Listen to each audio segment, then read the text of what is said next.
마음이 아프네요. 저도 옛날에 4살 때까지 말을 못했답니다. 그래가지고 어머니가 목젖이었던가 보려고 저를 데리고 부산대 병원을, 그때가 1967년생이니까 제가 71년 4살 때 병원을 데려가려고 이렇게 목젖을 보셨다면, 그래서 말을 안 하니까 얘가 말을 못하면 큰일이잖아요. 그래가지고 그랬는데 그 이후로 말을 해가지고 말로 먹고 살고 있어요. 소진이도 아마 지금은 막 여러 가지 걱정이 있지만 세상에 이 불가사의한 일들이 많잖아요. 그래서 우리 은혜 학사가 오늘 그런 삶을 간증으로 이렇게 간증한 것이 나중에 이 치유의 시작이, 뭐 이미 다 치유된 부분도 있겠지만 치유의 시작일 거라고 생각하고, 저의 경험을 볼 때 세상에는 이렇게 저 같은 사람도 있으니까 여러분들은 잘 몰랐죠. 제가 그렇게 말을 못했다는 사실을. 근데 지금 저보고 말 못한다는 사람은 우리 집사람밖에 없지 않을까.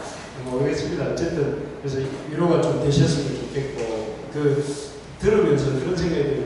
옛날에 읽었던 책 중에 나의 성소 싱크대학이라는 책이 있어요. 기회가 되면 한번 사서 읽어보시면, 그 책을 읽으면서 제가 느꼈던 게 몇 가지가 있습니다. 하나는 사람이 기록하면 건강해진다 하는 거거든요. 이렇게 사람이 적으면 적는 그것이 이렇게 내면적인 압력이 표출되는 통로가 되기 때문에, 여러분 이게 적자 생존 이런 말 들어봤죠. 적는 자 생존한다. 그죠? 그래서 이게 그 책의 저자 이름은 기억이 안 나지만 중학교 2학년 때 전학을 가면서 왕따가 돼서 여자였는데, 근데 이 나의 성소 싱크대학이라는 책이 그 일기, 주부로서의 살았던 일기 기록인데, 트라우마를 극복하는 계기가 일기 쓰기였다고 책에 나와요. 그리고 또 그 책에 보면 뭐라고 했냐면, 사람이 기록하면서 이렇게 더 깊은 묵상에 돌아갈 수 있다. 그러니까 아마 A4 5장을 우리 은혜 학사가 적게 하신 데는 하나님의 섭리가 있지 않을까. 이걸 통해서 하나님의 일하심을 또 한번 생각해보게 하시는 그런 의미가 있겠다 이런 생각도 들고, 또 우리 은혜 학사도 제가 이렇게 들으면서 느끼는 생각을 책 쓰면 잘 쓰겠다 이런 생각이 좀 들었습니다. 그래서 한번 우리 ESF에서 좀 문필가들이 좀 나오는, 여러분들도 오늘부터 일기쓰기에 한번 도전해보면 어떤지, 그래서 여러분 꼭 한번 도전해보시기 바랍니다.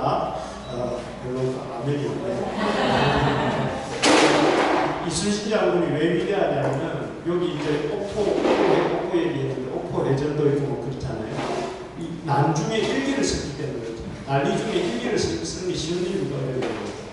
어렵잖아요. 난중 일기를 읽어보셨겠지만, 제가 읽어보니까 별게 없어요. 난중 일기가 오늘은 화살을 50발 쐈다. 그리고 배를 고쳤다. 그리고 조정들에게 이런 훈련을 시켰다. 오늘은 어떤 바다에 나갔다. 바다에 나가서 이렇게 어떤 일을 했다. 이런 기록들밖에 없어요. 그런데 그게 어떤 해군사에 아주 이렇게 남을 만한 기록이 됐거든요. 그러니까 여러분 평범한 것도 책이 될 수 있어요. 그래서 여러분 ESF 학사로서의 삶은 평범하지 않습니다. 그래서 여러분 꼭 어디에 이렇게 기록을 남기시면 좋을 것 같습니다. 그래서 오늘 이렇게 원래 제가 이 책 얘기를 하고 시작하려고 했던 건 아니고요. 모순이라는 책 얘기를 최근에 읽었던 양기자 씨의 모순이라는 책 얘기를 하면서 이제 시작을 해야 되겠다 이런 생각을 했었는데요. 모순이라는 책을 보면 이 인생의 모순에 대해서 상중이 자매의 전혀 다른 인생을 이야기하면서 그 상중이 자매의 한 자매는 아주 불행한 삶을, 시집을 가서 불행한 삶을 살고, 한 자매는 너무나 행복한 삶을 사는 두 자매 이야기가 나오는데, 그 두 자매 이야기를 통해서 이 양기자 씨가 이렇게 인생의 몇 가지 모순들을 얘기를 해요. 첫째는 이제 뭐 중요한 건 아니니까 저는 첫째, 둘째, 셋째 이런 걸 좋아합니다. 그냥 제 머리에 한계사. 사람들이 모순이 뭐냐면, 자기가 당하는 불행은 남이 당하는 불행은 당연하고 자기가 당하는 불행은 이상하게 여긴다. 사람의 본성이 이상하게 여기고, 남이 당하는 불행은 그럴 수 있겠다 이렇게 생각을 하면서도 내가 당하는 불행은 너무나 이게 아닌 걸 안다면 이걸 당한 것처럼 생각하는데 그게 모순이라는 거예요. 다 불행할 수 있다는 사람은. 그래서 불행을 불행으로 내 불행도 당연하게 받아들일 수 있으면 어제 배웠던 우리 바울의 사세 고난과 나고 있었다는 고난은 당연하다 이렇게 생각을 하면 고난 속에서 기뻐할 수 있는 거잖아요. 그런데 그게 아니라는 또 두 번째로 보면 뭐라고 말하냐면 이 책에서 그 행복 속에 지루함이 있고 불행 속에 행복이 있다 이렇게 말해요. 그 행복한 남자, 좋은 남자 만나가 아주 순탄한 삶을 살았던 여자는 그 언니 상금이가 나오는데 상금이 여동생이 부자 남편하고 결혼을 했는데 그 여인은 마지막에 자살을 해요. 자살을 여러분 이 책 안 읽을 예정이죠. 자살을 하는데 왜 자살을 자기 인생이 너무 치밀멸렬하다 너무 지루하다 그래서 죽어요. 그런데 동생은 그 언니는 너무 정신 알코올 중독자 남편하고 결혼을 해가지고 너무 괴로움을 당해요. 그런데 신기하게도 그 아버지와 아들이 다 똑같이 애를 먹여요. 그런데 그 여인은 그 남편과 아들 수발을 들면서 오히려 그것을 통해서 행복을 찾아가요. 그러면서 이제 이 저자가 하는 게 인간이 행복 속에 오히려 그 아주 우리가 생각할 때 행복하면 계속 행복할 때 행복하면 지루하고 오히려 불행 속에 행복이 있다. 그래서 불행을 행복으로 볼 줄 알고 행복을 또 그 행복으로만 생각하지 않을 줄 아는 그런 것을 얘기하고 세 번째가 뭐냐면은 여기 은혜자 이름이 나오는데 인간은 큰 은혜는 잊어버리고 작은 섭섭함은 오랫동안 기억한다는 거예요. 그래서 여러분 은혜가 다 잊어버리고 그냥 이렇게 섭섭한 거 설교 길게 했다 이런 걸 오래 생각하잖아요. 그때 죽겠더라 이런 거. 우리 딸이 여러분 제가 딸이 있는데 딸이 이렇게 항상 이런 말을 해요. 무슨 말을 하냐면 뭘 이렇게 좀 웃음을 좀 크게 웃지 마라. 웃을 때 잇몸 좀 보이지 마라. 이러면 하는 말이 아빠 닮아서 그렇지. 이렇게 말을 해요. 좀 좋은 거는 지가 잘하는데 제가 이렇게 그래서 애인이한테 한 번은 치아 교정을 요즘 하고 있거든요. 그래가지고 이제 하는데 애인이한테 그래 말을 했어요. 네 이빨만 좋았으면 참 좋았을 텐데 그러니까 또 하는 말이 아빠 닮아가지고 그렇게 하고 그러는 거예요. 그래서 제가 뭐라고 했겠어요. 내가 너를 낳았을 때는 이빨이 없었다. 그건 네 탓이고 내 탓이 아니다. 아무 말도 안 하더라고요. 애들이 그냥 이게 없이 태어나잖아요. 그러니까 이제 예인이가 그런 말을 할 때 제가 이렇게 해서 그 기억을 살려줬습니다. 그래서 여러분 뭔 얘기를 길게 했냐면은 은혜를 우리가 기억하자. 세 번째 모순에 뭐라고 했습니까? 은혜는 쉽게 잊어버리고 이렇게 작은 섭섭함을 오래 기억한다고 했는데 여러분 신앙은 우리 한 따라해보자. 신앙은 기억이다. 여러분 이거 굉장히 중요한 제 말이 아니고요. 신명기 말씀이에요. 신명기 말씀. 신명기에 보면 기억하라. 너희가 광야에서 이렇게 나그네 되었던 인생을 기억하라. 출애굽의 그 노예되었던 시절을 애굽에서 그 시절을 기억하라. 그래서 여러분 항상 신앙은 기억입니다. 기억. 그래서 오늘 말씀도 어제 말씀을 기억하는 것으로 시작하려고 해요. 그래서 어제 말씀을 이렇게 오늘 본문을 아직 안 읽었거든요.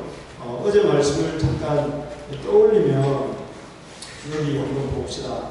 어제 말씀 여러분 기억나십니까? 빈칸을 채울 수 있을 것 같습니까? 어제 우리가 이 복음에 합당한 삶이 바울의 기쁨의 비결이라고 하면서 복음에 합당한 삶을 사는 비결이 뭔가? 첫째는 한마음 한뜻으로 사는 것인데 공동체 의식을 가지고 복음신앙을 위해 협력하는 것이다. 그래서 여러분 로마가 어떻게 프랑크족이나 게르만족이나 이런 바이킹족 같은 거대한 덩치 큰 종족을 이길 수 있었다고 했습니까? 일집 장창부대 어제 그림에 있었지 않습니까? 오와 열을 지키고 아주 이렇게 흩어지 결사적으로 자기 자리를 지키는 그 전법을 통해서 어떻게 했느냐면 그 한니발 코끼리 부대도 무너뜨렸다. 그래서 바울은 이 빌립보서에서 같이라는 단어를 이 함께라는 단어를 16번이나 쓴다. 그 말씀 드렸었습니다. 그리고 또 하나는 어떻게 복음에 합당한 삶을 사는가 하면 대적과의 싸움을 두려워하지 않는 것이다. 그래서 이 두려움, 일어나지 않을 것에 대한 두려움을 줌으로써 사람들로 하여금 어떻게 했다고 했습니까? 자꾸 움츠러들게 만든다. 그래서 두려워하지 말라는 거죠. 그런데 오늘날은 두려움이 아니라 달콤함을 쓰는 것 같다. 그래서 사람들이 뭔가 이렇게 재미있는 것을 추구하다 보니까 진지함을 잃어버리려고 만드는 것. 이게 오늘날 사단의 전략인 것 같아요. 그래서 제가 도깨비 얘기도 했었습니다. 그리고 세 번째가 이 고난을 은혜로 보아라. 이 고난것만 바뀌어도 사실은 이 크리스찬의 삶의 기쁨이 있구나. 그래서 사실 오늘날 사람들은 이 고난을 너무 이렇게 두려움이 있어요. 조금만 통증이 있어도 마취 주사 맞고 막 이렇게 해버리기 때문에 이런 고난을 안 받으려고 하잖아요. 그런데 여기 보니까 고난을 바울은 당연한 것으로 여겼다. 왜냐하면 소방수가 물을 두려워하지 않는 것처럼 응급구조요원이 물을 두려워하지 않는 것처럼 고난은 그리스도인에게 필수다. 그래서 고난받고 있으면 잘하는 것입니다. 어제 그랬던 기억납니까? 고난받고 있는 게 정상이다. 은혜자는 아주 정상적인 삶을 살고 있는 거예요. 미안합니다. 감사라 부시라지 이렇게 속으로 생각할 수도 있는데 어쨌든 고난을 당연한 것을 우리가 보려고 하는 연습이 필요한 것입니다. 그리고 고난을 통해 성화가 이루어지는 것이 제가 오늘 보니까 은혜자매가 제가 지금까지 봐왔던 모습 중에 제일 이런 말 했다가 은혜자매 잘 안 볼 수도 있는데 너무 예쁜 것 같아요. 왜냐하면 하나님 안에서 고난을 소화해 가려고 하는 그 과정들이 우리 은혜자매를 좀 더 주님께로 이렇게 끌고 가는 그런 하나님의 어떤 다루심이 아닐까 이런 생각을 해봅니다. 그래서 고난을 통해 성화가 이루어지고 또 고난을 통해 인생에 가장 소중한 것이 무엇인지 깨닫게 된다는 거죠. 고난을 통해서 정말 어제 우리 성우님들과 나한테 가르쳐줬는데 내게 사는 것이 그리스도니를 빌립보서 1장 20절이라고 이렇게 찾아주셨더라고요. 21절입니다. 21절입니다. 아, 1절인데 그래, 아니 21절이랍니다. 그래서 여러분 그 바울이 그 고난 속에 있으니까 뭘 깨닫게 되느냐면 그리스도가 중요하구나. 내 삶에 중요한 건 그리스도구나. 이런 걸 깨닫게 된 것이죠. 그리고 이 고난을 통해서 성도들이 세워지는 것을 보았고 그렇게 하면서 이 세 가지 한마음 한뜻으로 서 있는 것, 또 대적자들을 두려워하지 않는 것, 은혜로 보는 것, 고난을 은혜로 보는 이 세 가지 중에 중요한 게 1번이다. 어제 말씀드리면서 이 1번을 이루는 것, 한마음 한뜻이 되는 것을 어떻게 할 수 있는가 하는 것을 이제 좀 몇 가지 또 나누었는데 첫째가 은혜의 목적이 하나가 되게 하기 위한 목적이다. 하나님의 모든 은혜는 하나가 되게 이루기 위한 것이다. 두 번째는 그렇게 하나가 되기 위해서는 이 마음을 우리가 감정이 먼저 가야 된다고 생각하지 말고 의지를 먼저 가져가야 된다. 마음이 생기고 내가 수련을 가지가 아니라 일단 수련을 가면 마음도 생기게 되는 거죠. 그래서 의지가 먼저 가야 된다고 말씀드리면서 그래서 우리가 겸손함을 다툼과 의욕을 버리고 겸손한 마음을 가져야 된다. 그래서 그런 겸손의 어떤 위대한 모범으로서 예수 그리스도를 우리가 닮아가자 이런 말씀을 드렸습니다. 그래서 예수님은 자발적으로 자기를 낮추시고 십자가에 죽기까지 복종하셨다. 그래서 우리가 기도해야 될 것은 뭐냐면 우리를 이렇게 주님 앞에서 굴복시켜 달라고 우리 자신을 굴복하게 해달라고 해야 된다 하는 것입니다. 그래서 이게 어제 공부했던 겁니다. 그래서 그 연장선상에서 그러면 우리가 어떻게 복음에 합당한 이러한 삶을 한마음 한뜻이 되는데 가장 큰 본이 되는 분이 예수님인데 어떻게 하면 우리가 예수님의 이러한 본을 우리가 따라갈 수 있는가를 오늘 이제 바울이 빌립보서 2장 12절부터 30절에서 얘기를 해요. 그 2장 1절부터 11절까지 바울이 얘기했던 그 예수 그리스도의 본을 어떻게 따라갈 수 있는가를 얘기하는데 우리 2장 12절부터 30절까지 한번 읽고 시작하겠습니다. 사전 보셨으니까 저랑 한 절씩 배워가겠습니다. 저부터 읽겠습니다. 그러므로 나의 사랑하는 자들아 너희가 나 있을 때뿐 아니라 더욱 지금 나 없을 때에도 항상 복종하여 두렵고 떨림으로 너희 구원을 이루라. 너희 안에서 내가 주님의 능력을 주시니 너희의 기쁘신 뜻을 위하여 너희에게 구원을 두고 모든 일을 원망과 시비가 없이 하라. 이는 너희가 의미 없고 순전하여 어그러지고 거짓은 은혜로 하면서 하나님의 힘없는 자녀로 세상에서 은혜가 되게 이끌고 나타나며 생명의 말씀을 뜻을 밝혀 나의 다름질이 헛되지 아니하고 수고도 헛되지 아니하므로 그리스도의 날에 내가 자랑할 것이 있게 하려 함이라.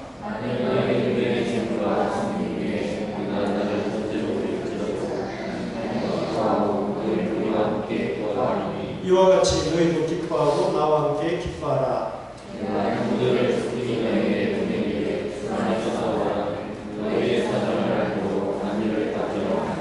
이는 뜻을 같이하여 너희 사정을 진실히 생각할 자가 이밖에 어디에 없습니다.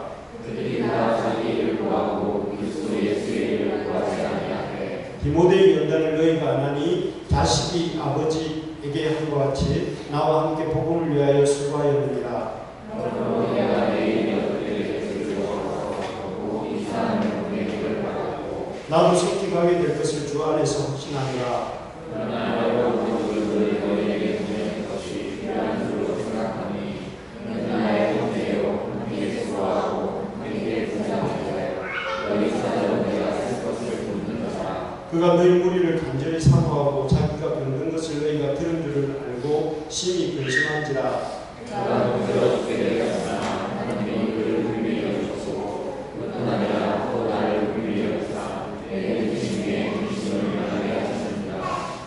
그러므로 내가 더욱 급히 그를 보낸 것은 너희로 그를 다시 보고 기뻐하게 하며 내 근심도 덜리하니라.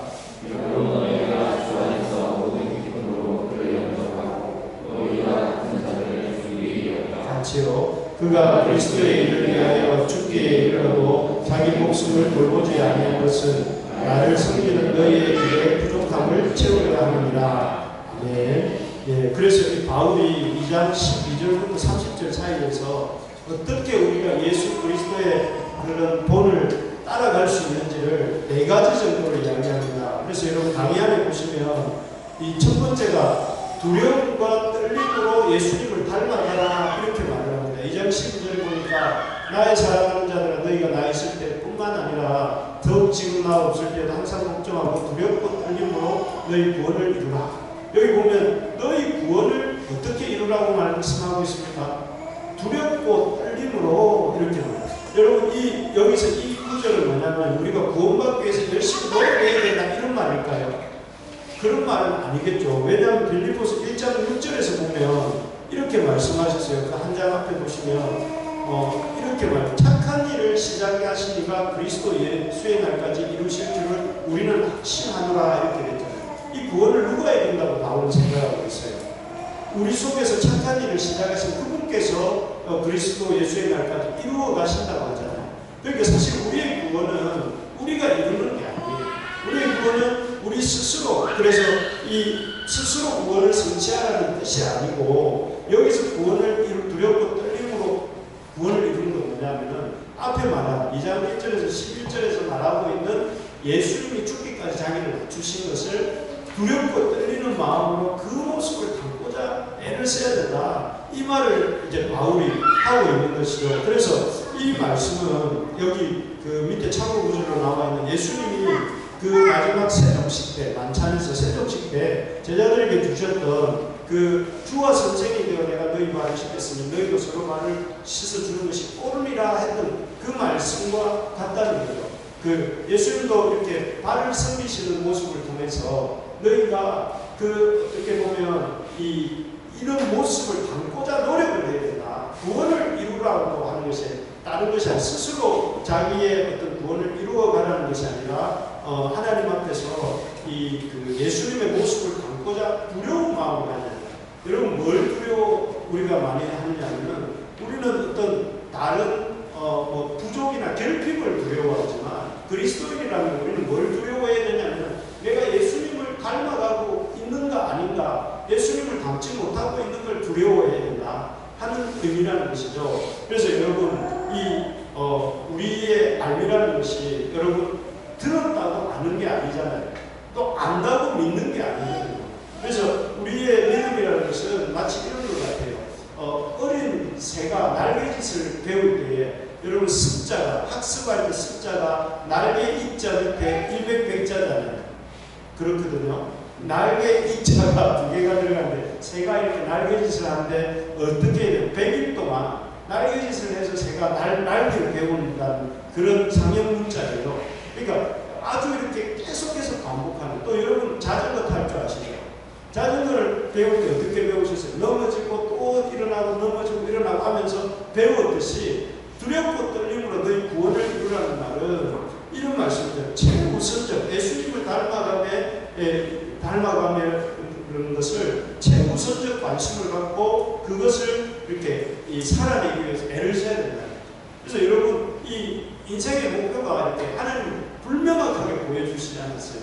우리 인생의 평가라기보다는 우리 인생에 하나님이 관심 가지시는 건 뭐냐면 우리가 주님을 닮아가는 성공이 아니고 세상이 말하는 석세스가 아니라 주님을 얼마나 닮아가는가. 그래서 여러분 우리가 힘써야 될 것은 말씀대로 이렇게 오늘 이번에 빌립보서를 듣고 좋았다가 아니고 들은 말씀대로 내가 얼마나 살아낼 수 있는가 이걸 고민하면서 우리가 이렇게 애쓰고 두려워하고 떨리고. 그래서 여러분 아까도 말씀드렸지만 신앙이 이렇게 기억이기 때문에 이번 수련회 끝나고 돌아가셔서 이렇게 자주 꺼내도 보시고 한 번쯤 이렇게 그걸 또 이렇게 상기해 보시면서 스스로를 좀 이렇게 하나님 앞에서 한 번 더 이렇게 돌아가고. 그래서 두렵고 떨림으로 이 구원을 이루라는 말은 예수님을 닮아가는 일에 최우선적인 관심을 가지라 하는 말이라는 것이죠.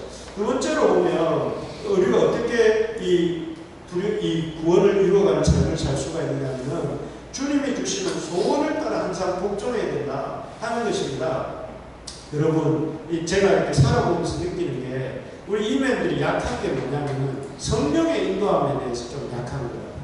아니 그런데 뭐 우리가 성령을 무시한다거나 성령을 의지하지 않는다거나 이런 의미가 아니고 우리가 이렇게 알게 모르게 하나님의 지금 here and now 지금 여기서 나를 이끌어 가시고 인도하시는 그 하나님에 대해서 이렇게 기다리고 그분을 이렇게 주목하는 일에 좀 다른 우리가 좀 이렇게 어떤 다른 것들보다 좀 약한 부분이 있는 게 아닌가 이런 생각이 드는데 하나님은 우리를 어떻게 하신다고 여기 2장 13절에 뭐라고 하셨나요? 우리 한번 같이 읽어볼까요? 시작. 너희 안에서 행하시는 일은 하나님이시니 자기의 기쁘신 뜻을 위하여 너희에게 소원을 두고 행하게 하시나. 하나님이 우리에게 소원을 두고 행하게 하시나 이렇게 말씀하십니다.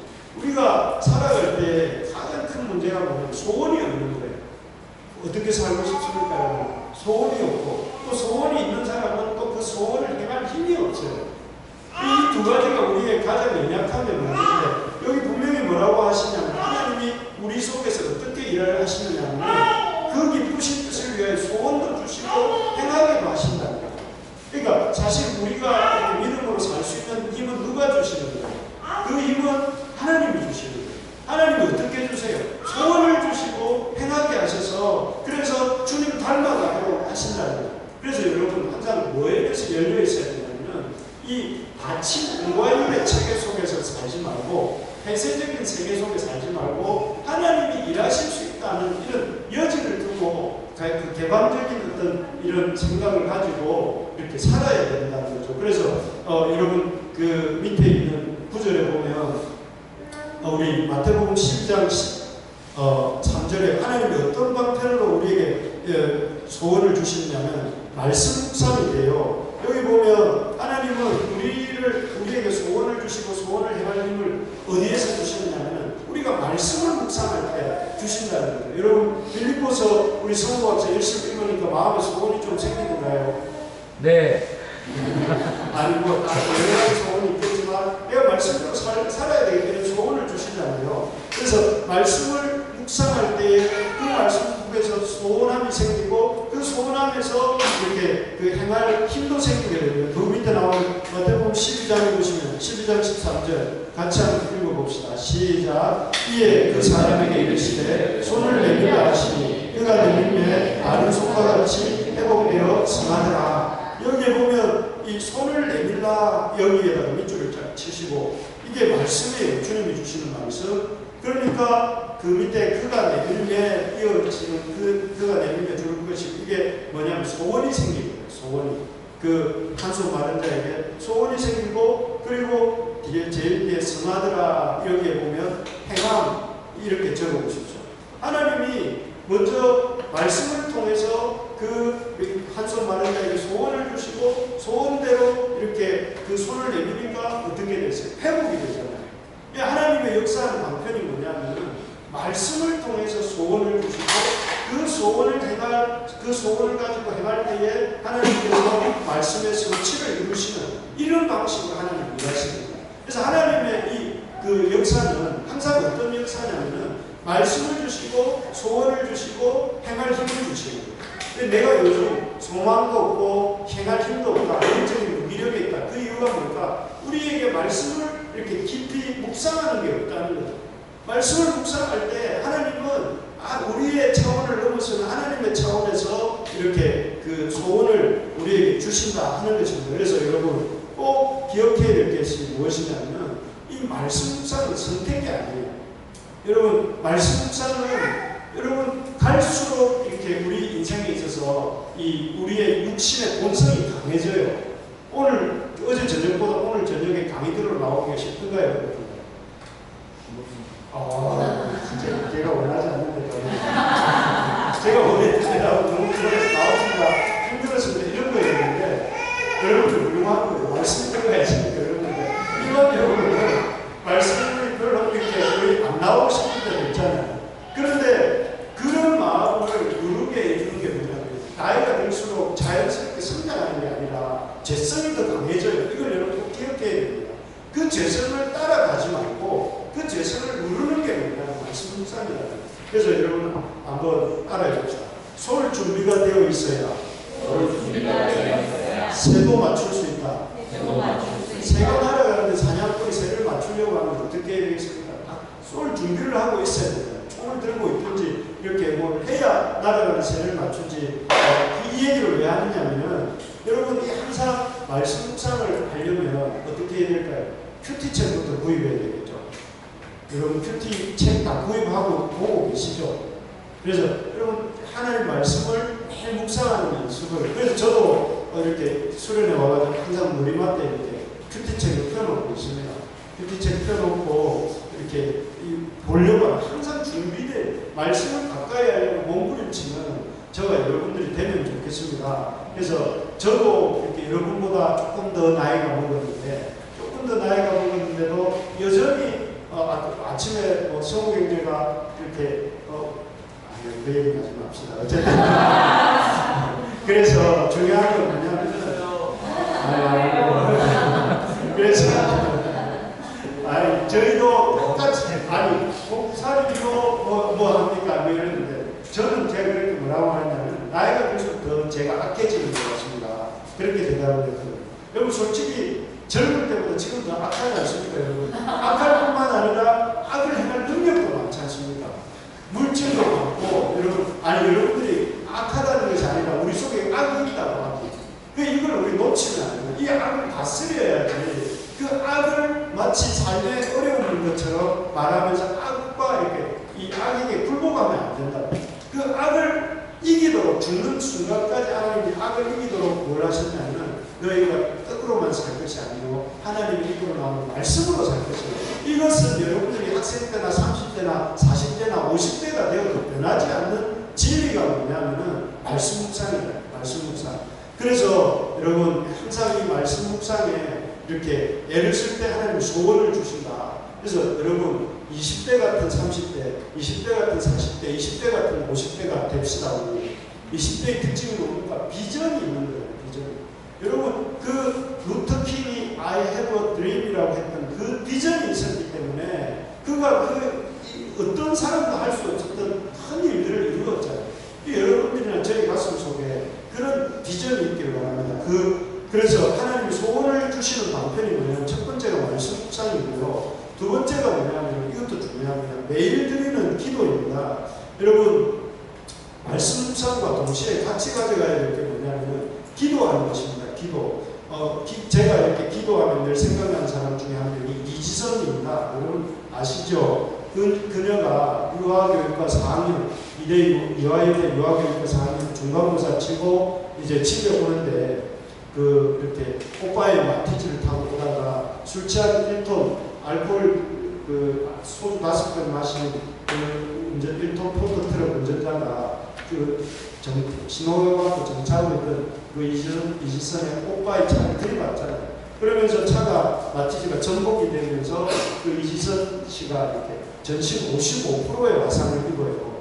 그래서 이제 33번의 화상 수술을 하는데, 그리고 그녀가 이렇게 아주 여성에게 유아교육가고 아주 얼굴도 이렇게 인생에 24시면 안 예쁜 자기가 있습니까? 그 나이에.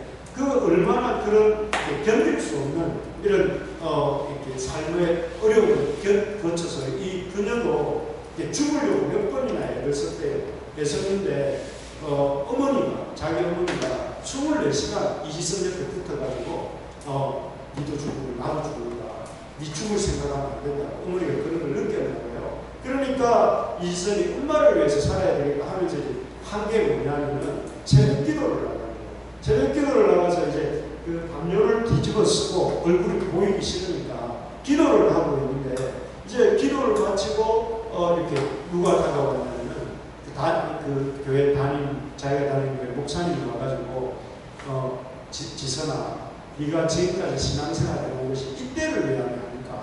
하나님이 이때를 위해서 너를 이렇게 믿음을 그동안 이렇게 갖게 하셨는데, 이 그동안의 믿음으로 이 시기를 잘 극복해보자 하고 기도를 해주셨는데, 그때 그녀의 마음속에 살아야 되겠다 이런 생각이 들었대요. 그러면서 그녀가 우리가 지금 알고 있는 것처럼 한동대 사회복지상담학과 교수로 이렇게 있으면서 뭐라고 말을 합니다. 내 인생을 돌아보니 고난은 동굴이 아니라 터널이었다. 동굴과 터널의 차이가 뭡니까? 동굴은 끝이 막혀 있는 거지만 터널은 그래도 어둡지만 끝이 있는 거잖아요. 마지막에 출구가 있는 거예요. 그러면서 그녀가 하는 게 뭐냐면 기도의 중요성. 자기가 그 새벽 기도에 나가려고 마음을 먹었던 것은 물론 어머니의 그런 간절한 마음도 있었지만 자기의 인생 속에 이렇게 누적되어 있던 기도의 경험이 그녀를 벼랑 끝에서 살려냈거든요. 여러분, 이 기도라는 것은 우리가 모든 일에 기도하는 것이 중요하다. 그래서 사도 바울도 사실 바울은 기도의 사람이잖아요. 그래 바울의 기도의 특징은 이 일상 속에서 하는 기도입니다. 그래서 그냥 이 일상 속이 다른 의미가 아니라 이 바울은 일상 속 모든 일에 할 때 모든 일에 기도한다는 것이 어디에 나오냐면 나중에 한번 찾아보세요. 빌립보서 4장 6절 우리 이거 보면 사실 이번에는 2장까지밖에 강의를 못하지만 저는 4장까지 강의할 준비는 되어 있거든요. 그런데 여러분들한테는 그 주어진 시간이 제게 2번밖에 없으니까 뽑은 거죠. 근데 4장 7절에 보면 뭐라고 했습니까? 6절에 보면 우리 한번 읽어볼까요? 4장 6절 여러분들한테 꼭 드리고 싶은 말씀입니다. 시작. 아무것도 염려하지 말고 다만 모든 일에 기도와 간구로 너희 구할 것을 감사함으로 하나님께 아뢰라. 바울의 기도는 모든 일에 기도하는 거예요. 여러분, 기도할 만한 일과 안 할 만한 일이 따로 정해져 있습니까? 아닙니다, 여러분. 모든 일에 기도하라고 이렇게 말을 하는 거죠. 그래서 여러분 진주 학생뿐만 아니라 우리 여러분 삶을, 여러분의 자녀들을 위해서 모든 일에 기도해요.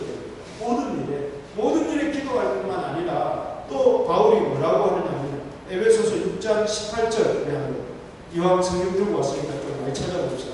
에베소서 그 빌립보서 바로 앞에 있는 책이에요. 6장 18절 한번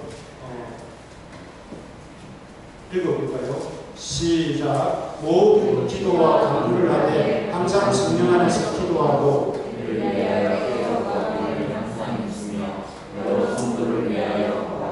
여기 보면 항상이 강조되고 있어요. 항상 계속해서 항상 기도하라고 이렇게 말을 합니다. 그래서 여러분 늘 하는 기도가 중요해요. 별거 아닐 것 같지만 우리 어제도 아야나사 기도 이렇게 간증 들을 때에 기도할 때 하나님이 집도 구하게 해주시고 기도할 때 문제가 오면 다 해결된 건 아니지만 하나씩 풀려가게 하시네요. 이게 항상 드리는 기도가 중요합니다. 그리고 세 번째 기도에 대한 바울의 권면이 뭐냐면은 여러분 골로새서 다 여기 바울의 꼭중에서 하는 아니에요. 빌립보서 뒤에 있습니다. 골로새서 우리 한번 찾아봅시다. 4장 2절입니다.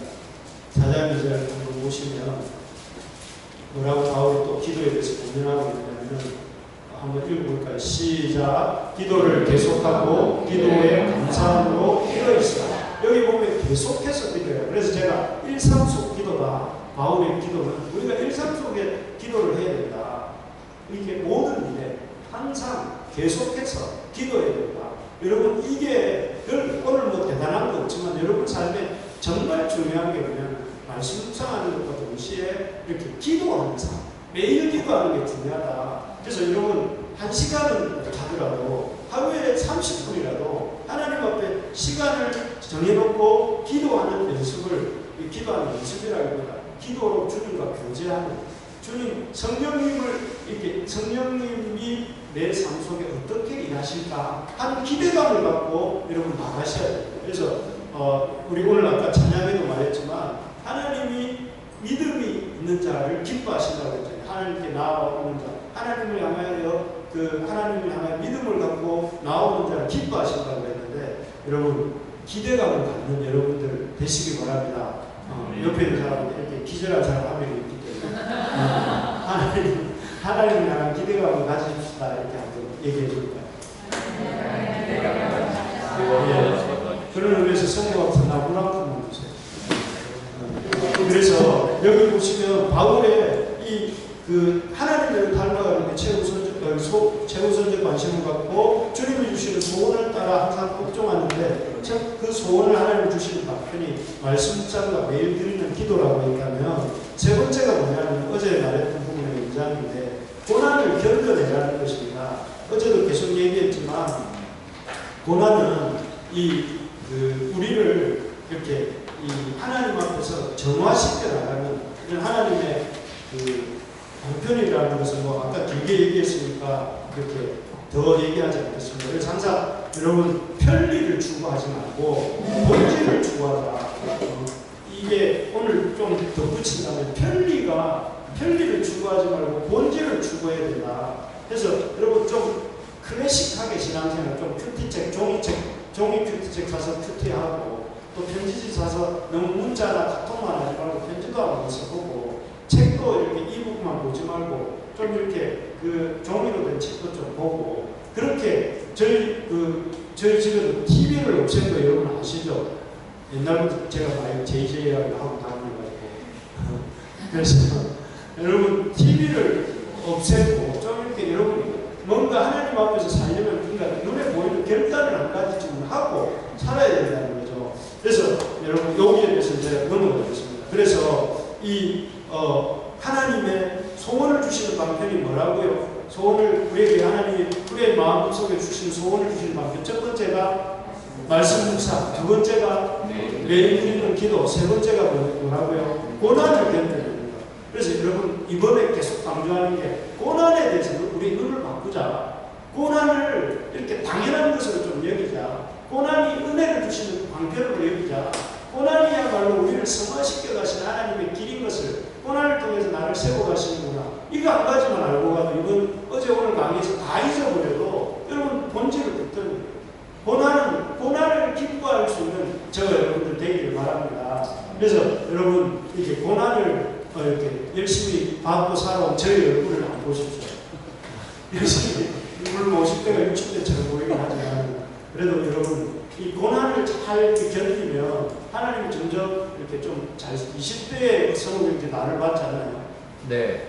오늘 계속 성우경제로 제가 뭐라고 20대 때에 비해서 옛날에 성우학사, 진영학사였나 저보고 20대 때 살기가 든든했다고 그래서 목사님 말을 왜 잘 들었느냐면 누가 그랬더라. 그래 어쨌든 진영학사인지 누군지 모르겠는데 목사님 제 말을 안 듣면 죽일 것 같아요. 그랬다고 김승태 어쨌든 지금 내 얼굴을 말을 안 듣면 죽일 것 같은 얼굴인 거야. 여러분 대답을 안 하는 그렇게 만들 작정이라서 어쨌든 예수님 믿고 안에서 살면 고난을 우리가 망가뜨리는 게 아니라 우리를 그 주님 닮도록 만들어가는 것입니다.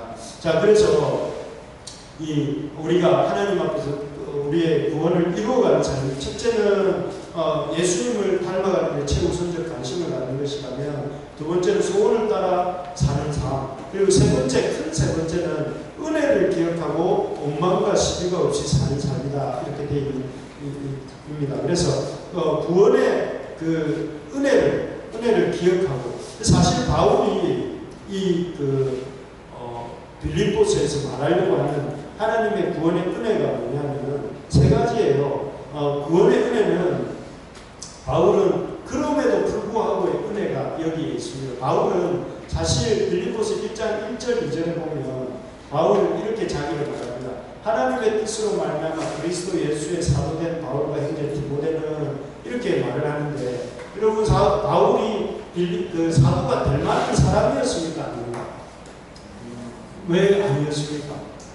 교회를 핍박하고 예수 믿는 사람들을 죽이는데 내어주려고 했던 사람이잖아요. 그러면은 예수님이 자기를 그 복음을 전하는 사도로 삼을 만한 자격이 있습니까? 없습니까? 없었는데도 불구하고 하나님이 그의 수고와 공로가 전혀 없음에도 불구하고 은혜로 말미암아 그를 이렇게 구원하셨잖아요. 그래서 사도로 삼으셨잖아요. 이것이 바울이 누리고 있는 은혜예요. 은혜. 여러분, 저와 여러분들이 여기에 앉아 있는 거 가만히 생각해 보면 이 우리의 수고나 자격이 돼서 여기 앉아 있습니다. 저는 제 자신을 볼 때에 전적으로 이렇게 하나님 은혜로 여기 서 있다고 생각해요. 그 하나님의 이렇게 이 자격 없는 자에게 베풀어 주시는 하나님의 이런 은혜, 그 은혜가 그걸 기억해야 된다. 그래서 사실 우리 이스라엘 백성들이 광야에서 이렇게 하나님 앞에 했던 세 가지 일이 뭡니까? 원망, 불평, 교만, 원불교합니다.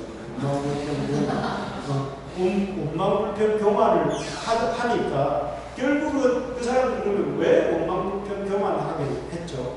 그 이유는 은혜를 잊어버려요. 구원해 주신 은혜를 잊어버려요. 그래서 여러분, 그럼에도 불구하고 은혜가 내게 있었다는 것을 기억해 보시기 바랍니다. 여러분, 지금 누군가의 아내가 되어 있고 누군가의 남편이 되어 있고 또 이렇게 믿음 안에서 여기까지 올 수 있었던 건 여러분 은혜입니다. 살려주신 은혜가 있었던 것이고, 여러분 믿음 주신 은혜가 있었던 것이고, 생명 주신 은혜가 있었기 때문에 여기 와 있잖아요. 그래서 여러분, 그 은혜를 기억하고 원망과 시비가 없이 살아야 된다. 또 하나는 우리 바울은 이 빌립보서에서 뭘 말하려고 하냐면 은혜를 기억하려고 하면 무에서 유를 만드시는 은혜예요. 사실 바울은 이 로마 시민권을 자랑하는 빌립보라는 곳에서 오래 사역하지 않았습니다. 사도행전에 보면 16장에 빌립보에서 바울이 사역한 기간이 얼마라고 나와 있죠? 3주라고 되어 있어요. 새 안식일에 거쳐 해당해서 설교했다고 이렇게 나오는데, 그런데 그 새 안식일에 거쳐 밖에 사역 안 한 이 빌립보 교회에서 놀랍게도 이 바울의 개척한 교회들 중에 가장 강력한 바울의 후원자 그룹이 형성이 돼요. 그리고 가장 이렇게 든든한 이런 교회가 세워지는 일들을 보면서 그곳에서 정말 이 사람들이 변화되는 모습을 봤습니다. 어떤 사람은 간수장이 변화되는 모습을 보죠. 귀신 들린 여종이 바뀌는 모습을 봤죠. 루디아가 바뀌는 이런 걸 보면서 바울이 깨달은 게 뭐냐면 하나님은 무에서 유를 만드시는 분이구나. 여러분 아멘입니까? 네. 무에서 유를 만드시더라고요. 여러분 진주 요셉도 여러분 이렇게 제가 처음에 다마스에 이불 보따리 하나 싣고 이렇게 진주 요셉도 올라왔을 때 지금보다 더 열악한 상황이 있었습니다. 그 가자동 697-1번지 거기 그 이전에는 7항로 292-1번지 거기에 3층에 우리 불교 표고사 3층에서 제가 거기에 그 쪽방에서 스티로폴 깔고 장판 하나 깔고 TV 하나 놓고, 그때는 TV가 있었는데 그 TV 누가 기증을 했었어요. 그래가지고 김수아가 차라고 기증을 해가지고 TV 하나 놓고 그 옆에 작은 쪽방 하나 있고 거기에서 살았어요. 거기에 살았는데 그때 제가 한 일이 뭐냐면 맨날 저녁에 와가지고 샤워실도 없는 그 배달만 운전하고 같이 쓰던 그곳에서 제가 늘 기도했어요. 할 일이 별로 없으니까 기도하고 하나님 도와달라고, 하나님 도와주셔야 된다고 기도할 때 하나님이 놀랍게 역사하셔서 3년 이제 사역을 하고 나니까 하나님이 막 반주해 주겠다고 오는 자매를 만들어 주시고 이렇게 좌우에 말할 수 없는, 그때 문세성도 오고 우리 진현학사도 오고 그랬을 거예요. 기억나죠? 그것이 저는 기억하는 게 하나님은 무에서 이걸 만드시는 거예요. 그래서 지금도 믿기는 바울도 그랬지만 저도 하나님은 무에서 유를 만드실 수 있는 분이다. 여러분 믿으시기 바랍니다. 여러분 하나님이 하시면 이루어집니다. 그래서 이걸 믿고 여러분 참 우리의 이성을 넘어서는 주님의 역사를 이렇게 기대하고 또 이렇게 하나님 앞에 소원을 갖는 우리가 될 수 있게 바랍니다. 그리고 바울이 이렇게 기억하는 하나님의 구원의 은혜는 무엇이냐면 합력하여서를 이루시는 은혜였습니다. 그래서 바울은 사실 지금 감옥에 있잖아요. 감옥에 있는데 이 감옥에 있는데 오히려 1장에 보면 바울이 뭐라고 하냐면 자기가 감옥에 갇힌 것이 복음의 진전이 이루어졌다. 1장에 보면 그렇게 고백을 합니다. 여기 그 12절 1장 12절에 보면 이렇게 말합니다. 형제들아 내가 당한 일이 도리어 복음 전파에 진전이 된 줄을 너희가 알기로 원하노라. 바울이 감옥에 갇힌 것 때문에 온 시위대 안에 그 시위대는 누굽니까? 이 로마 황제의 친위대예요. 친위대. 로마 황제의 친위대에 바울이 어떻게 복음을 전할 수 있겠어요? 그런데 이 로마 황제의 감옥에 갇힘으로 인해 가지고 그 친위대의 어떤 그 감시를 받게 되면서 오히려 갇힌 바울이 이렇게 감옥에 갇힌 바울이 가만히 있었겠습니다. 계속해서 이렇게 복음을 전하니까 친위대 사람들이 하나씩 둘씩 믿게 되면서 복음이 AD 313년에 콘스탄틴이 공인을 할 수밖에 없는 지경에 간 거예요. 이게 뭐예요? 하나님은 합력하였습니다. 나는 감옥에 갇혔습니다. 그 감옥에 갇힌 나를 통해서 복음이 로마의 핵심부에 들어가게 하는 하나님의 역사가 일어나는 거예요. 하나님은 항상 어떻게 하시냐면 우리가 생각하는 하늘이 땅보다 높은 것 같이 우리의 생각보다 하나님의 생각이 높다는 걸 보여주시기 위해서 때로는 고난을 주시는 거예요. 그래서 여러분 우리가 기억해야 돼요. 그 은혜가 이 바울에게 있었던 이 무에서 유를 창조하시는 은혜, 그럼에도 불구하고 이 은혜, 합력하여서를 이루시는 은혜가 우리에게 있다는 것을 기억하고 우리가 해야 될 일은 뭡니까? 이게 불평하고 이 원망하는 말을 버리라. 불평하고 원망하는 말. 우리가 어떻게 두렵고 떨림으로 하나님의 구원을 이루어갈 수 있느냐면 바로 이렇게 하나님 앞에 불평하는 습관을 버려요. 감사할 줄 아는 우리가 되어야 된다 하는 것입니다. 그래서 여러분 감사의 일기를 한번 써보시라. 아까 일기를 쓰라고 했는데 감사하는 일기를 하고 저는 이렇게 이번 11월 달에 올 추수감사를 앞두고 감사 노트를 하나 사서 이제 이렇게 감사 노트를 쓰고 있어요. 뭐 이게 대단한 건 아니지만 그냥 한번 적어보는데 참 오늘 예를 들면 이런 감사합니다. 예를 들어서 우리 지민자매 둘째 딸 세연이와 하이파이브하고 이런 게 감사합니다. 오늘 로빈이 로연이하고 모은 거, 오늘 아내랑 물놀이 한 거, 아내랑 오래간만에 물놀이 한 거, 또 우리 그 지체들 지혜자매하고 아인자매하고 같이 저녁에 밥 먹을 때 같이 앉아서 대화하고 이런 것들을 감사 제목에 이렇게 적을 예정이에요. 그런데 그런 것들이 자꾸 이렇게 누적되어 가다 보면 그게 우리의 인격이 되는 거죠. 습관이 인격이 되고 인격이 운명이 되고 인격이 우리의 운명을 결정한다고 했는데 여러분 그런 게 필요해요. 그래서 여러분 옆에 사람한테 그냥 실천하면서 내 옆에 앉아주셔서 감사합니다 이렇게 하고 여러분 당연하다고 생각하면 안 돼요.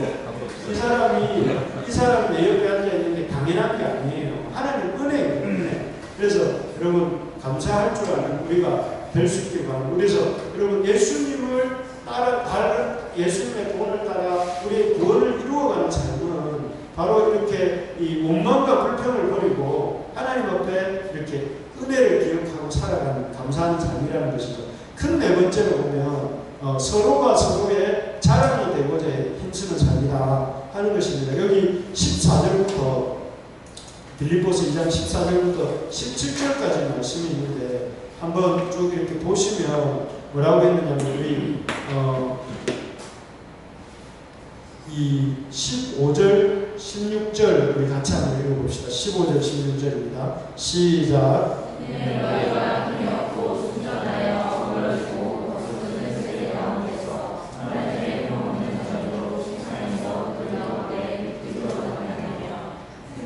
말씀을 밝혀 나의 다른 길이 헛되지 아니하고 수고도 헛되지 아니하므로 그리스도의 날에 내가 자랑할 것이 있게 하려 합니다.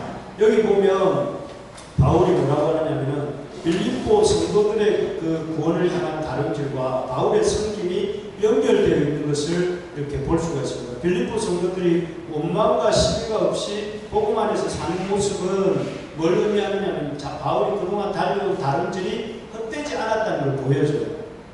그죠? 그러니까 바울 그 빌립보 성도들이 불평하죠. 예를 들어 진주에 간 형제자매들이 이렇게 모여서 수련회 하고 힘든 중에서도 감사하면 제가 진주에서 저의 인생의 가운데 토막을 1994년부터 2004년까지 2003년도까지 이렇게 사역했던 제 삶이 헛되지 않음을 드러내잖아요. 그렇구나. 제가 그 시기를, 근데 막 지금은 항상 수양에도 없고 진주의 ESF가 흔적도 없어졌으면 저의 인생이 그렇게 애썼던 이 인생의 28살부터 39살까지 이렇게 살아냈던 그 삶이 의미가 없어지잖아요. 바울도 마찬가지예요. 바울이 그 빌립보 교회 성도들이 열심히 원망과 시비가 없이 잘 살아가고 있다는 것은 뭘 말하면 바울의 그동안의 다름질이 헛되지 않았다는 걸 보여주잖아요. 그리고 동시에 그 바울이 그래서 바울은 어떻게 하느냐면은 이 성도들의 어떤 더 나은 삶을 위해서 자신을 뭐라고 하냐면 전제처럼 부어들여서 빌립보 성도들의 믿음이 제물이 되기를 원한다. 이렇게 말을 해요. 그래서 이 말은 무슨 말이냐면은 빌립보 교회의 성도들의 믿음과 삶이 바울과 연결이 되고 바울의 삶이 빌립보 성도들의 삶과 연결이 된다 하는 것을 보여주면서 이 두 사람은 이렇게 빌립보 교회는 바울의 자랑이 되려고 애쓰고 바울은 또 빌립보 교회 성도들을 위해서 더 헌신하려고 하는 그래서 서로가 서로의 자랑이 되고자 힘쓰는 삶. 그래서 여러분 이 믿음이라는 것이 어제 말씀드렸지만 로마 군대가 오와 열을 지켜서 자기의 서 있는 자리를 지키는 것처럼 믿음이라는 것은 무엇이냐면 자기의 자리, 공동체를 의식하며 살아가는 삶이다 하는 것입니다. 그래서 여러분 저도 이렇게 살 때에 어떤 마음이 있느냐면은 제 후배들이 저를 따라올 만한 사람이 되어야 되겠다 이런 부담감을 갖고 살아요. 그러니까 제가 가르친 대로 제가 살아야 저를 통해서 이렇게 어떤 삶에 영향을 받았던 사람들에게 제가 이렇게 제 삶에 대해서 할 말이 있겠죠. 제가 가르친 것들에 대해서. 저는 여러분들을 의식하면서 여기까지 왔어요. 반대로 여러분들은 또 저를 보면서 이렇게 따라오고 있잖아요. 아닌가? 가끔씩 저를 생각하잖아요. 수련회 때 한 번씩 보기도 하고 하면서 저 사람 아직 살아있네. 이렇게 생각하면서 우리도 저렇게 살아야 되겠네. 이런 마음을 한 번씩 갖잖아요. 그러니까 이게 우리가 서로가 서로의 자랑이 되고자 애쓸 때에 우리의 구원을 이루어갈 수 있다는 거예요. 그러니까 신앙은 철저하게 개인적인 것이 아니라 철저하게 공동체적입니다. 바울이 어떻게 그렇게 두렵고 떨림으로 구원을 이루어가는 삶을 살았냐면 서로가 서로의 자랑이 되고자 했다는 것이에요. 그래서 여러분 이 네 가지 얘기했습니다. 두렵고 떨림으로 구원을 이루는 삶이란 무엇이냐? 첫째는 이 주님의 예수님을 닮아가는 것을 최우선적 관심을 갖는 삶. 그리고 두 번째는 소원을 따라, 주님이 주시는 소원을 따라 사는 삶. 그리고 세 번째는 은혜를 기억하고 원망과 시비가 없이 사는 삶이고, 네 번째는 서로가 서로의 자랑이 되고자 힘쓰는 삶이 바로 이 두렵고 떨림으로 구원을 이루어가는 삶이라는 거죠. 그러면서 바울이 이어서 뭘 보여주느냐면은 그런 삶을 살았던 세 명의 인물을 보여줘요. 세 명의 인물이 누구냐면은 바울과 디모데와 그리고 에바브로디도입니다. 그래서 여기에 대해서는 여러분 밑에 자기를 주장하지 않는 바울의 방가로 1번의 별표를 한번 쳐보시고, 제가 좀 강조하고 싶은 게 마음을 정한 디모데의 양가로 1번의 별표를 한번 쳐보시고, 그리고 교회를 사랑하는 에바브로디도에다가 별표를 한번 치보시고, 그걸 좀 이렇게 강조하면서 여러분들하고 나누고 싶습니다. 이 사람들은 그러면 이렇게 바울이 앞에서 말했던 네 가지 기준과 어떻게 부합하는 삶을 살았는가? 첫 번째는 바울이 주도권을 내려놓았습니다. 여러분, 바울이 한 성경 하나는 여러분 잘 아시죠? 2차 전도 여행 때 바울이 바나바와 갈라서는 이유가 뭘까요? 마가를 데리고 가느냐 마느냐 하는 문제로 싸워서 나누어지잖아요. 그때 바울은 이렇게 마가를 못 데리고 가겠다. 왜냐하면 1차 전도 여행 때 나를 버리고 간 사람은 나는 못 데리고 가겠다 이랬잖아요. 근데 바나바는 아니다, 기회를 주자 이랬는데 결국 그때부터 두 사람이 찢어져요. 바울과 바나바가. 그렇게 한성깔했던 사람이 바울이었는데 지금 여기 오늘 본문에 보면 바울은 뭐라고 하느냐면 자기가 어떻게 보면 빌립보 성도들에게 하나님의 앞에서 자기의 주도권을 내리는 모습을 19절에 보면 이렇게 말합니다. 우리 한번 19절 같이 한번 읽어볼까요? 시작. 내가 디모데를 속히 너희에게 보내기를 주 안에서 말하면 너희의 사정을 알고 안위를 받으려 함이니 24절도 한번 읽어볼까요? 시작. 나도 속히 가게 될 것을 주 안에서 확신한다. 바울이 이제는 자기가 가고 오고를 정하는 사람이 아니라 주님의 뜻 안에서 누군가를 보내고 또 자기도 가는 그런 사람으로 바뀌어 있는 모습을 볼 수가 있습니다. 그러니까 바울의 인생의 가고 오의 주도권이 누구에게 있는 거예요? 자기에게 있는 것이 아니라 주님께 있는 거예요. 그러니까 바울은 어떻게 복음의 앞당을 삶을 찾느냐면 자기를 주장하지 않고 주도권을 내려놓음으로써 그렇게 살고 있는 거죠. 그래서 이 모습이야말로 죽기까지 복종하신 예수님을 닮은 바울의 모습이라는 것을 볼 수가 있습니다. 그래서 바울은 철저하게 자기를 주장하지 않는 이런 모습, 자기가 내 사도잖아요. 사도들 중에서 아주 특출한 사도고, 그리고 자기가 모든 교회에 대해서 어떻게 보면 그런 통치권, 리더십을 갖고 있잖아요. 리더십. 그런데 바울이 그래서 디모데를 오라가라 할 수도 있고 빌립보 교회 성도들을 오라가라 할 수도 있을 만한 사람인데도 뭐라고 하냐면 주님이 보내라 하시면 내가 디모데 보내겠다. 나도 주님이 가라 하시면 가겠다. 이렇게 말하고 있는 거예요. 우리가 참 그 기득권을 내려놓는 연습이 필요합니다. 그래서 여러분 1907년 평양 대부흥 아시죠?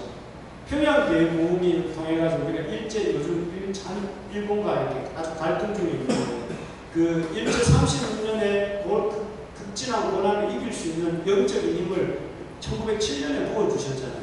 근데 1907년에 그 부흥은 어디서 온 것일까요? 1905년 원산 대부흥에서 왔잖아요. 1905년 한의 선교사를 중심으로 한 원산 대부흥에서 왔는데 그럼 1905년에 원산 대부흥은 어디서 왔을까요? 1904년에 웨일즈에서 있었던 이반 로버츠라는 사람을 통한 웨일즈 대부흥에서 시작됐거든요. 이반 로버츠의 1904년 웨일즈 대부흥이 1905년에 그 인도로 가고 인도에서 다시 그 인도 선교사들을 통해 인도의 영적 부흥이 일어나면서 그 부흥에 영향을 받은 것이 1905년에 하디 선교사를 통한 원산 대부흥이 있었고 그 이후에 1907년 평양 대부흥 운동이 일어났어요. 그러면 1904년에 있었던 이반 로버츠의 그 부흥은 어떻게 시작된 걸까요? 그 사람이 뭘 했느냐면 이 사람 원래 광부예요. 웨일즈는 그 영국 중에서도 아주 가난한 이렇게 4개의 나라가 이루어진 나라가 영국이잖아요. 유니언 잭이잖아요. 그 영국 국기가. 그런데 그 가난한 나라 이 웨일즈의 광부예요. 그런데 이 사람의 기도 제목이 뭐냐면은 한 가지였습니다. 뭐냐면 주님 저를 굴복시켜 주세요. 이 기도를 가지고 이 사람은 10년을 기도합니다. 10년. 주님 저를 굴복시켜 주세요. 주님 이 웨일즈에 부흥을 주세요. 하고 기도를 10년간 했다. 그러면서 광부 그 10년 속에서 이 웨일즈 이반 로버츠가 신학교로 가고 해서 10년쯤 되었을 때에 이렇게 자기가 다니는 교회 목사님한테 제가 설교할 기회가 있다고 신학을 공부하고 있었거든요.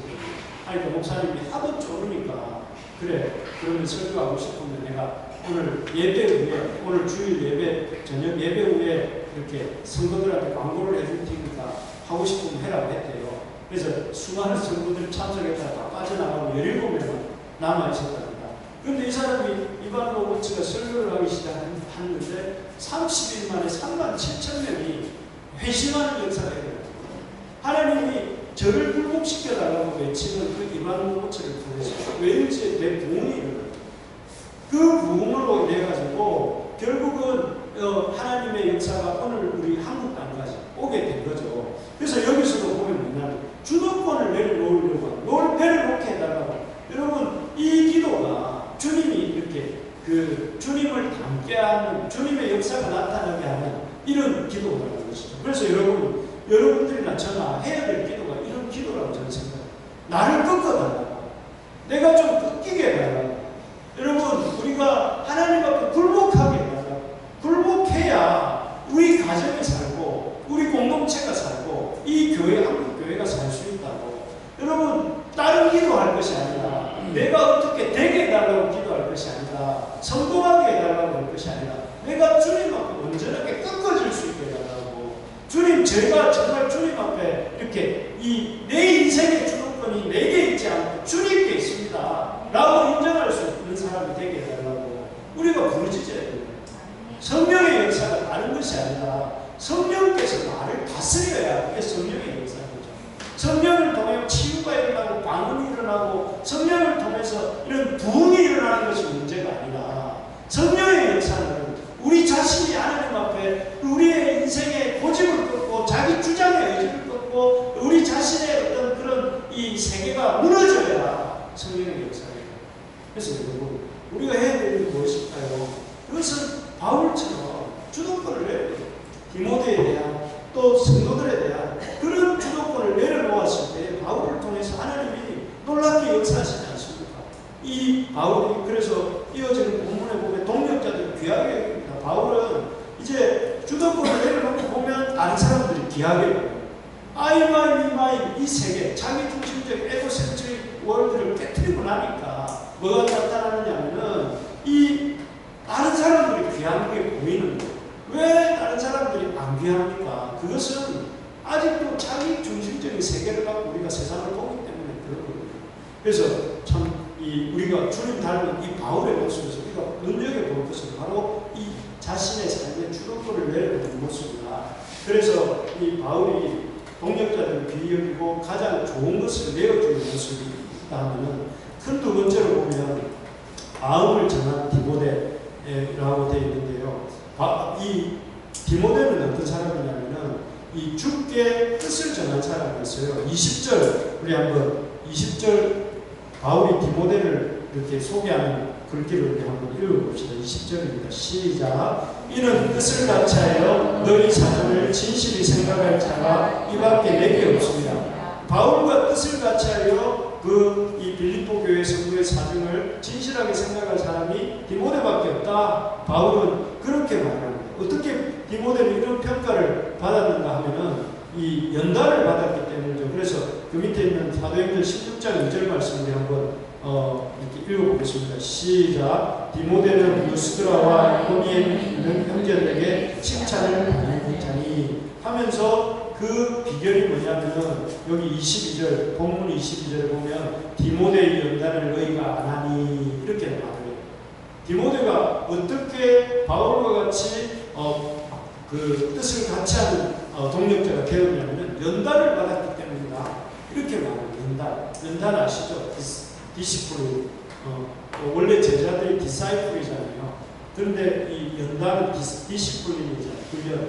그래서 우리에게 이 하나님의 이렇게 주님을 닮아가는 합당한 구원을 이루어가는 삶이란 뭐냐면은 바로 이렇게 연단받는 삶이에요. 그래서 여러분 힘들지만 힘듦에도 불구하고 이렇게 열심히 이렇게 훈련받는. 그래서 우리가 어렵지만 계속해서 기회가 될 때마다 배우려고 하는 자세가 필요합니다. 그래서 저는 어제 진영 학사하고 잠깐 얘기했지만 우리 교회가 우리 ESF가 좀 더 이렇게 그 성장에 가려면 그 전략을 가져야 됩니다. 그리고 어떤 그것이 한두 사람의 애씀이 아니라 공동체적으로 꾸준히 나가면서 이런 어떤 장기적인 계획 속에서 공동체가 가야 된다. 그래서 막 이렇게 전술에서 이기고 지는 것은 그렇게 중요하지 않지만 10년 마스터 플랜, 20년 마스터 플랜을 좀 갖고 우리 진주 ESF가 나가는 게 필요하겠다 이런 얘기를 잠깐 했었는데 그런 어떤 큰 그림 속에서 여러분 좀 이렇게 그 공동체의 이런 그 계획들을 좀 이렇게 학사에도 그게 그런 어떨지는 모르겠지만 학사에도 좀 큰 계획을 좀 짜가는 이런 역사들을 좀 이루면 좋겠다 이런 생각을 봅니다. 사실 여기 디모데는 여기 보시면 디모데 전서 그 4장에 보면 디모데를 어떻게 소개하냐면 어리고 두려움이 많았다고 해요. 그런데 그래서 초대교회에서도 그렇게 알려져 있는 인물이 아니었지만 이러한 디모데를 이렇게 그 바울이 어떻게 하냐면 아주 이렇게 귀한 동력자로 추천하고 또 이렇게 그 디모데를 기뻐하라고 이렇게 그 빌립보 교회에 아주 하고 있는 모습을 볼 수 있는데 그 이유는 뭐냐면은 디모데가 하나님 앞에 연단받은 사람이었기 때문에 그렇다는 것입니다. 그래서 바울이 22절에 보면 뭐라고 디모데에게 덧붙이냐면 디모데에게 연단을 너희가 하나니 자식이 아버지에게 함같이 나와 함께 복음을 위하여 수고하였느니라 이렇게 이 디모데를 소개합니다. 그래서 디모데는 기꺼이 연단받았다는 면에서 주님의 그 본을 닮아가고 있었던 사람이라는 것이죠. 세 번째로 보면 교회를 사랑한 에바브로디도인데 이 에바브로디도는 빌립보에서 로마로 온 사람입니다. 그래서 여기 보시면 19절 19절이 아니네요. 여기 25절을 우리 한번 읽어보겠습니다. 25절 시작. 그러나 에바브로디도를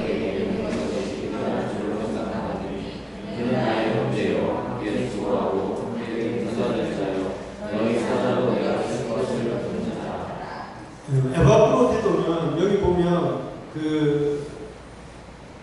이 빌립보에서 바울의 투옥 사실을 듣고 바울을 돕기 위해서 빌립보에서 로마까지 온 사람이었습니다. 여러분 그 그림을 머릿속에 지도를 한번 그려보시면 빌립보에서 로마까지 어떻게 올 수 있을까요? 이 그리스 북부 지역에 있는 도시가 빌립보였는데 빌립보에서 오려고 하면은 이렇게 소아시아 대륙을 지나서 아드리아해를 건너서 그리고 이탈리아 반도를 지나서 로마까지 올 수 있거든요. 바다를 건너고 산을 건너고 대륙을 이렇게 가로질러서 올 수 있는 그런 거리예요. 그러니까 쉬운 거리가 아니죠. 그래서 여기 보면 26절, 27절에 보면 병들었다고 되어 있어요. 26절, 27절에 보면 그 에바브로디도가 자기가 병든 것이라고 나오고 27절에는 병들어 죽게 되었으니 아마 너무 힘들었던 것 같아요. 그 여행이. 그럼에도 불구하고 그의 마음은 옥중에 갇혀있는 바울을 섬기기 위해서 이렇게 기꺼이 빌립보에서 이렇게 로마까지 와서 왔고 또 그리고 병든 것이 또 빌립보 교회에 다시 알려지지 않기를 원하는 마음으로 이렇게 자기 건강보다 이렇게 성도들의 걱정을 할 것을 염려하고 있는 이 에바브로디도의 모습을 볼 수가 있습니다. 그래서 여기 보면 이 빌립보 교회에서 온 에바브로디도는 주님의 몸된 교회를 자기 자신보다 더 사랑하는 그런 사람의 모습을 이렇게 볼 수가 있습니다. 그래서 사실 주님의 몸된 교회를 사랑해서 자기 자신의 유익보다 이렇게 바울 섬기는 일과 교회 섬기는 일에 앞장서고 있는 이런 모습이야말로 이렇게 바울이 볼 때 빌립보서를 통해서 우리에게 보여주는 예수님 닮은 모습이다. 그런 것들을 우리가 생각해 보면서 우리가 오늘 좀 더 피곤하기도 하고 저도 피곤하기도 하니까 이제 마무리를 짓을 합니다. 바울 우리가 어떻게 두렵고 떨림으로 구원을 이루어갈 것인가, 예수님을 닮아갈 것인가 얘기하면서 이 세 명의 인물을 우리에게 예로 얘기해 주는 것입니다. 삶의 주도권을 내려놓고 연단을 받고 그리고 이렇게 교회를 주님의 공동체를 사랑하는 이 에바브로디도 같은 사람들을 너희가 존중히 여겨라 그런 것입니다. 그래서 여러분 제가 보니까 우리 진주에서는 서로를 많이 이렇게 종기 여기는 것 같아요. 그래서 막 이렇게 옆에서 보니까 참 보기가 좋습니다. 보기가 좋고 그리고 또 제가 가르친 것보다 훨씬 더 잘 살고 있는 것 같아가지고 이렇게 참 마음이 이번에 와서 이렇게 좀 많이 힘을 얻고 또 앞으로 15년 후에 올 수도 있기 때문에 어쨌든 그래도 여러분들 보고 가니까 좋은데 옆에 있는 분들 한번 보십시오. 귀한 분들입니다. 그죠? 귀 여기시는 여러분들 되기를 바랍니다. 그리고 서로 이렇게 귀 여기면서 서로가 주님 닮도록 격려하는 우리가 될 수 있기를 바랍니다. 그래서 우리 오늘 찬양한다 하면서 오늘 말씀 붙들고 우리가 구원을 어떻게 이루어가는 삶을 살지를 같이 기도하는 시간 좀 가지면 좋겠습니다. 찬양 한 장 우리 반주해 주시겠습니다.